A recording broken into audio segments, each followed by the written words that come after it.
Hello CAP aspirants. इस video में हम एक और ऐसे क्वेश्चन देंगे, इंटरनेशनल रिलेशन बेस्ड ऐसे क्वेश्चन रहेगा प्रोटेक्शनिज्म पर। इसके पहले मैं आपको बता दूं, ऑनलाइन टेस्ट सीरीज प्रोग्राम शुरू हो चुका है पेपर 2 का। इसका वैलिडिटी टिल एग्जाम टाइम है। आप कभी भी आप दे सकते हो, कभी भी खरीद सकते हो, कभी भी सबमिट कर सकते हो। तो आप मेरे चैनल में, आप सॉरी मेरे वेबसाइट में जाइए capfreshme.com। उसमें आप बॉटम में आप जाएंगे, आप स्क्रॉल करेंगे, आपको दिखेगा एक ही टेस्ट पेपर के दो प्रोडक्ट 24AC03 24AC03। ये एक ही टेस्ट पेपर है मगर दो प्रोडक्ट है। ये वाला इवैल्यूएशन वाला प्रोडक्ट है, ये मॉडल आंसर। अगर आपको इवैल्यूएशन करवाना है तो आप पे करेंगे 499, और अगर आपको सिंपली उस टेस्ट पेपर का मॉडल आंसर चाहिए तो आपको मिल जाएगा। फिर आपको यहाँ पर भी एक और टेस्ट पेपर दिखेगा 24AC02, ये टेस्ट पेपर का कोड है। इवैल्यूएशन करवाना है तो ये प्रोडक्ट खरीदेंगे, मॉडल आंसर चाहिए तो ये। फिर आपको 24AC01 दिखेगा, इवैल्यूएशन और मॉडल आंसर। तो अगर आपको सिंपली मॉडल आंसर चाहिए तो आप ले सकते हैं। इवैल्यूएशन के लिए आपको 499 देना होगा। इसके अलावा पीडीएफ भी है। एक आपको पीडीएफ मिलेगी प्रीवियस ईयर की। तो जो प्रीवियस ईयर की जो पीडीएफ है, जिसमें 2018 से 2023 तक पेपर 2 का आपको सॉफ्ट पेपर्स मिलेंगे। फिर है अगर आपको ग्रामर का प्रैक्टिस सेट्स है, प्रैक्टिस करना है तो ये 54 प्रैक्टिस सेट्स है, ये भी पीडीएफ है। और चैप्टर वाइज टेस्ट पेपर से ये ग्रामर के तो वो मिल जाएगा। साथ में आपको बुक मिलेगा। एक बुक तो है चेकमेट राइटिंग सेक्शन की बुक, जो लेटेस्ट एडिशन है, और एक ग्रामर की बुक है। तो इसके साथ चैप्टर वाइज टेस्ट पेपर्स आपको फ्री मिलेंगे। चलिए स्टूडेंट्स, अब हम लोग एक क्वेश्चन देख रहे हैं। और वो क्वेश्चन है 24AC02 टेस्ट पेपर में ये क्वेश्चन सेट किया है। वो क्वेश्चन है, protectionism is emerging as a new normal in the changing world. Protectionism, जितने भी नेशंस है वो प्रोटेक्शनिस्ट पॉलिसी फॉलो कर रहे हैं। इसका रीजन ये है, कंपटीशन बढ़ रहा है, ट्रेड टैरिफ्स बढ़ रहे हैं, वॉर हो रहे हैं, कन्फ्लिक्ट्स हो रहे हैं, उसकी वजह से। तो ये जो क्वेश्चन है स्टूडेंट्स, इसमें आपको अपने कंटेंट के थ्रू ये स्टैब्लिश करना है कि प्रोटेक्शनिज्म है वो ज्यादातर नेशन फॉलो कर रहे हैं। ठीक है। एक और चीज स्टैब्लिश करना है कि चेंजिंग वर्ल्ड, ये वर्ल्ड चेंज हो रहा है। तो क्यों चेंज हो रहा है आप लोगों को ये भी पता है, फाइन। तो क्वेश्चन की डिमांड को समझकर फिर आप आंसर करेंगे।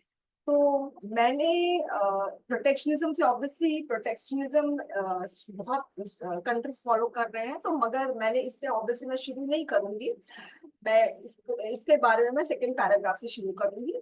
मैं अपना इंट्रो मैंने फर्स्ट पैराग्राफ में मैंने ग्लोबलाइजेशन से शुरू किया है। तो मैंने यहाँ पर लिखा कि globalisation has intertwined the countries through trade and investment. Globalisation जो है वो ट्रेड एंड इन्वेस्टमेंट में एकदम पूरा का पूरा स्प्रेड हो रहा है because of trade and investment. और ग्लोबलाइजेशन की वजह से इंटरकनेक्टेडनेस है। और जहां पे अब नेशंस को लग रहा है कि क्या हम ग्लोबल ट्रेड से बेनिफिट ले या हम अपना इकोनॉमिक इंटरेस्ट देखें, इसकी वजह से, इस टेंशन की वजह से प्रोटेक्शनिस्ट पॉलिसीज नेशन फॉलो कर रहे हैं और अपने डोमेस्टिक इंडस्ट्रीज को सील कर रहे हैं, नॉट सील कर रहे हैं। मतलब कि के बाहर के कंपनीज को हमारे यहाँ पर इन्वेस्ट करने नहीं दे रहे हैं from the pressure of international competition. या जो एक्सपोर्ट होता है, सॉरी इंपोर्ट होता है, उसको भी उसमें भी थोड़ा सा पाबंदी लगा रहे हैं। तो अब ये प्रोटेक्शनिस्ट पॉलिसी कौन फॉलो कर रहा है? शुरुआत यूएस ने किया है। तो उनके प्रोटेक्शन पॉलिसी कैसे पता चलता है? America first agenda. फिर इसके अलावा उन्होंने बहुत सारे टैरिफ इम्पोज किए इंपोर्ट्स पर, विड्रॉ किया है ट्रांस पैसिफिक पार्टनरशिप से, रीनेगोशिएशन हो रहा है north America free trade agreement का। तो यानी फ्री ट्रेड अग्रीमेंट को अब इस पर पाबंदी लगाया जा रहा है, ठीक है, बाय इम्पोजिंग टैरिफ।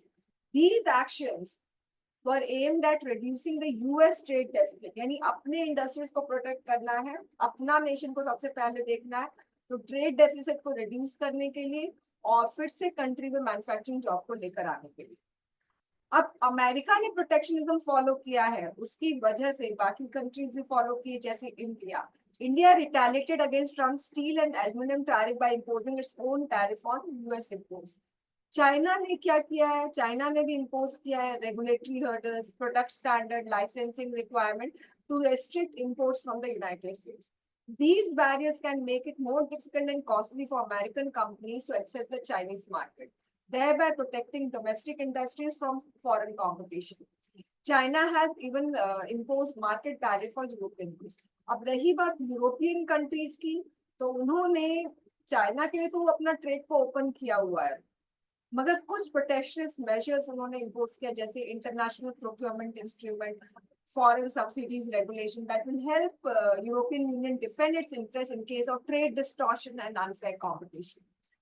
और रशिया का जहां तक सवाल होता है, तो European countries, United states, UK, इन्होंने बहुत इंपोर्ट एक्सपोर्ट सैंक्शन लगाया है रशिया में। इंडिया ने तो बाईपास कर दिया इन सैक्शन को, मगर उन्होंने इंडिया ने भी प्रोटेक्शन मेजर इम्पोज किया, जैसे high tariff, banning certain commodities from export. तो फिर मैंने लिखा the combined impact of Covid pandemic, war in Ukraine, middle east, climate change has triggered the protectionist measures by the countries.